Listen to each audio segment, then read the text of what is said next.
Jio payments bank account എങ്ങനെ close ചെയ്യാമെന്നതിനെപ്പറ്റി ഒരു detailed video ചെയ്തിരുന്നു. ആ ഒരു വീഡിയോ ചെയ്ത സമയത്ത് പലരും അക്കൗണ്ട് ക്ലോസ് ചെയ്തു എന്നൊക്കെ ചോദിച്ച് കമൻറ്റ് ചെയ്തിരുന്നു. ഞാൻ ആക്ച്വലി അക്കൗണ്ട് ക്ലോസ് ചെയ്തിട്ടില്ല. ഇപ്പോൾ നിലവിലും ആ ഒരു അക്കൗണ്ട് കീപ്പ് ചെയ്യുന്നുണ്ട്.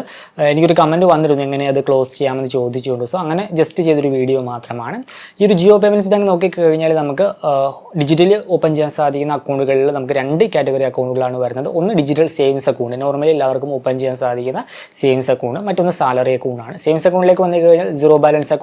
പ്രത്യേകിച്ച് ഇത്ര രൂപ മിനിമം ബാലൻസ് കീപ്പ് ചെയ്യണം അങ്ങനെയുള്ള ക്രൈറ്റീരിയയോ കാര്യങ്ങളൊന്നും വരുന്നില്ല. അതുപോലെ തന്നെ വിർച്വൽ ഡെബിറ്റ് കാർഡ് വരുന്നുണ്ട്, സൗജന്യമാണ്. ഫിസിക്കൽ ഡെബിറ്റ് കാർഡ് വേണം എന്നുണ്ടെങ്കിൽ റുപേ പ്ലാറ്റിനം ഡെബിറ്റ് കാർഡ് കിട്ടും. അതിന് ആനുവൽ ചാർജും അതുപോലെ തന്നെ ഇഷ്യൂവൻസ് ഫീസും കൊടുത്താൽ മതിയാകും. പിന്നെ മിനിമൽ ആയിട്ടുള്ള സർവീസ് ചാർജും കാര്യങ്ങളൊക്കെയാണ് വരുന്നത്. നമുക്ക് അക്കൗണ്ടൊക്കെ അവരുടെ മൊബൈൽ ആപ്പ് വഴി തന്നെ മാനേജ് ചെയ്യാനായിട്ട് സാധിക്കും. ഇപ്പോൾ സാലറി അക്കൗണ്ട് ആണെങ്കിൽ സെയിം തന്നെയാണ്, സീറോ ബാലൻസ് അക്കൗണ്ടാണ്. ഇതിനകത്ത് പക്ഷേ നമുക്കൊരു ഫിസിക്കൽ കാർഡ് വേണമെന്നുണ്ടെങ്കിൽ റുപേ പ്ലാറ്റിനം ഡെബിറ്റ് കാർഡ് കിട്ടും. അത് സൗജന്യമാണ്, ഇഷ്യൂവൻസ് ചാർജ് വരുന്നില്ല. അതുപോലെ തന്നെ ആനുവൽ ചാർജും വരുന്നില്ല, സാലറി അക്കൗണ്ട് ആയതുകൊണ്ടാണ്. അപ്പോൾ ഇങ്ങനെ രണ്ട് കാറ്റഗറി അക്കൗണ്ടുകളാണ് പ്രധാനമായിട്ടും ജിയോ പേയ്മെൻറ്റ്സ് ബാങ്ക് ഓഫർ ചെയ്യുന്നത്. ഞാൻ പേഴ്സണലി ഈ ഒരു അക്കൗണ്ട് ഓപ്പൺ ചെയ്തു കീപ്പ് ചെയ്യുന്നു എന്നുണ്ടെങ്കിലും ഞാൻ ആക്റ്റീവായിട്ട് ഉപയോഗിക്കാറില്ല. അത് ഉപയോഗിച്ചിട്ട് കൂടിയില്ല, ജസ്റ്റ് കീപ്പ് ചെയ്യുന്നു എന്ന് മാത്രമേ ഉള്ളൂ. നിങ്ങൾ ആക്റ്റീവായിട്ട് യൂസ് ചെയ്യുന്ന ഒരു വ്യക്തിയാണെങ്കിൽ നിങ്ങളുടെ എക്സ്പീരിയൻസ് കമൻറ്റ് ചെയ്യുക. ഇപ്പോൾ നിലവിൽ ഈ ഒരു വീഡിയോ ചെയ്യാനുള്ള കാരണം എന്താണെന്ന് വെച്ചാൽ സെപ്റ്റംബർ 1 മുതൽ നമുക്ക് ഈ ഒരു ജിയോ പേയ്മെൻറ്റ്സ് ബാങ്കിൻ്റെ സർവീസ് ചാർജിൽ കുറച്ച് മാറ്റങ്ങളൊക്കെ വരികയാണ്. പ്രധാനപ്പെട്ട മാറ്റം ഡെബിറ്റ് കാർഡിൻ്റെ ചാർജ് കൂടുന്നുണ്ട്. അങ്ങനെ കുറച്ച് മാറ്റങ്ങളൊക്കെയാണ് വരുന്നത്. സോ സെപ്റ്റംബർ 1 മുതൽ പ്രാബല്യത്തിൽ വരുന്ന ജിയോ പേയ്മെൻറ്റ്സ് ബാങ്കിൻ്റെ പുതിയ സർവീസ് ചാർജുകൾ നമുക്ക് ഡീറ്റെയിൽ ആയിട്ട് നോക്കാം. Welcome to another video. വീഡിയോയിലേക്ക് കടക്കുന്ന മുമ്പ് വിവിധ ബാങ്ക് അക്കൗണ്ടുകളെ പറ്റിയും കാർഡുകളെ പറ്റിയും കൂടുതലായിട്ട് അറിയാനും അപ്ലൈ ചെയ്യാനും വിസിറ്റ് fino360.com, ആമസോൺ, ഫ്ലിപ്കാർട്ട് പോലുള്ള ഇ-കോമേഴ്സ് പ്ലാറ്റ്ഫോമുകളിൽ വരുന്ന ഓഫർ അപ്ഡേറ്റ് ടെലിഗ്രാമിൽ കിട്ടാനായിട്ട് ജോയിൻ എൻ്റെ offer Telegram channel. Financial news update മലയാളത്തിൽ എല്ലാ ദിവസവും ടെലിഗ്രാം ചാനലിൽ അപ്ഡേറ്റ് ആയിട്ട് ലഭിക്കാനായിട്ട് join money Malayalam Telegram channel, link in below.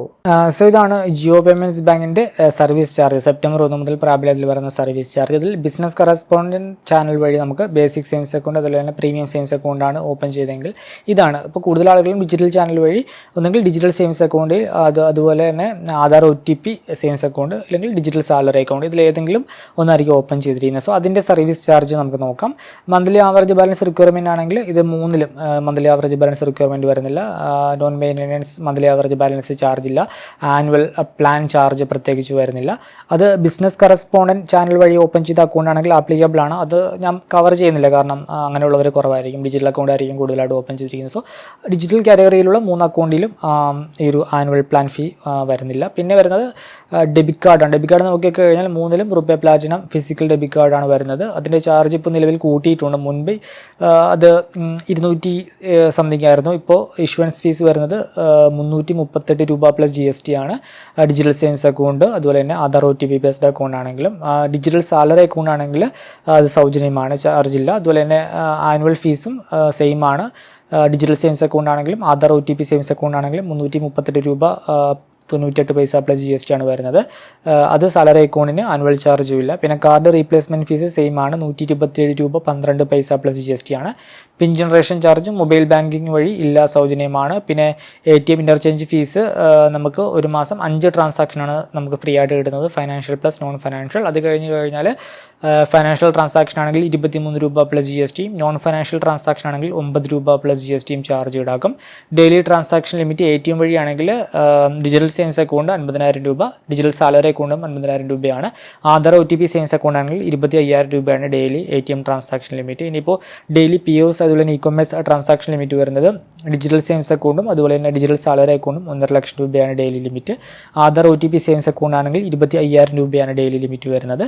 പിന്നെ IMBS ചാർജ് വരുന്നില്ല, NEFT ചാർജ് വരുന്നില്ല, പിന്നെ IFT ചാർജ് വരുന്നില്ല.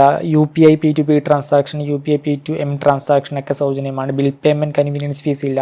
ഫണ്ട് ലോഡ് ചെയ്യണമെങ്കിൽ ലോഡിങ് ചാർജ് വരുന്നില്ല. ഇതൊക്കെ എല്ലാ അക്കൗണ്ടിനും വരുന്നില്ല, സൗജന്യമാണ്. പിന്നെ ആധാർ എനബിൾഡ് പേയ്മെൻറ്റ് സർവീസിൻ്റെ കോസ്റ്റ് നോക്കിക്കഴിഞ്ഞാൽ അത് ഏത് അക്കൗണ്ട് വേരിയൻ്റാണെങ്കിലും സൗജന്യമാണ്. പിന്നെ account maintenance and other service charge നോക്കിക്കഴിഞ്ഞാൽ മന്ത്ലി ഇ സ്റ്റേറ്റ്മെൻറ്റിന് ചാർജ് വരുന്നില്ല, അഡ്ഹോക്ക് ഇ സ്റ്റേറ്റ്മെൻറ്റ് ചാർജ് വരുന്നില്ല, സൗജന്യമാണ്. പിന്നെ അഡ്ഹോക്ക് ഫിസിക്കൽ സ്റ്റേറ്റ്മെൻറ്റ് വരുന്നത് 75 രൂപ പ്ലസ് GST ആണ് എല്ലാ അക്കൗണ്ട് വേരിയൻറ്റിലും വരുന്നത്. നോമിനേഷൻ ഫെസിലിറ്റി എല്ലാത്തിലും നമുക്ക് ലഭ്യമാണ്. സ്വീപ്പ് ഫെസിലിറ്റി നോക്കിക്കഴിഞ്ഞാൽ അതും നമുക്ക് എല്ലാ അക്കൗണ്ട് വേരിയൻറ്റിലും ലഭ്യമാണ്. SMS ചാർജ് നോക്കിക്കഴിഞ്ഞാൽ നമുക്ക് 15 ഫ്രീ SMS ആണ് ഒരു മാസം സൗജന്യമായിട്ട് കിട്ടുന്നത്. അത് കഴിഞ്ഞ് കഴിഞ്ഞാൽ പെർ SMS-ന് 20 പൈസ ചാർജ് ഈടാക്കും എല്ലാ അക്കൗണ്ട് വേരിയൻറ്റിലും. പിന്നെ വരുന്ന മറ്റൊരു ചാർജ് അക്കൗണ്ട് ക്ലോഷർ ചാർജ് ആണ്. നമ്മൾ അക്കൗണ്ട് ഓപ്പൺ ചെയ്ത് 15 ദിവസത്തിനുള്ളിൽ ക്ലോസ് ചെയ്ത് കഴിഞ്ഞാൽ അക്കൗണ്ട് ക്ലോഷർ ചാർജ് വരുന്നില്ല. 15 ദിവസം കഴിഞ്ഞ് 180 ദിവസത്തിനുള്ളിലാണ് ക്ലോസ് ചെയ്യുന്നതെങ്കിൽ 200 രൂപ plus GST account closure charge വരും. 180 ദിവസം കഴിഞ്ഞ് 365 ദിവസത്തിനുള്ളിലാണ് ക്ലോസ് ചെയ്യുന്നതെങ്കിൽ 125 രൂപ plus GST account closure charge ആയിട്ട് ഈടാക്കും. ഇനിയിപ്പോൾ 365 ദിവസം, അതായത് ഒരു വർഷം കഴിഞ്ഞാണ് അക്കൗണ്ട് ക്ലോസ് ചെയ്യുന്നതെങ്കിൽ പ്രത്യേകിച്ച് അക്കൗണ്ട് ക്ലോഷർ ചാർജ് ഒന്നും തന്നെ വരുന്നില്ല. ഈ ഒരു വീഡിയോ ഇഷ്ടമാണെന്ന് കരുതുന്നു. ഈ ഒരു പുതിയ മാറ്റങ്ങളെ പറ്റിയുള്ള നിങ്ങളുടെ അഭിപ്രായം കമൻറ്റായിട്ട് രേഖപ്പെടുത്തുക. മറ്റൊരു വീഡിയോയിൽ മറ്റൊരു ടോപ്പിക്കുമായി കണ്ടുമുട്ടാമെന്ന പ്രതീക്ഷയോടുകൂടി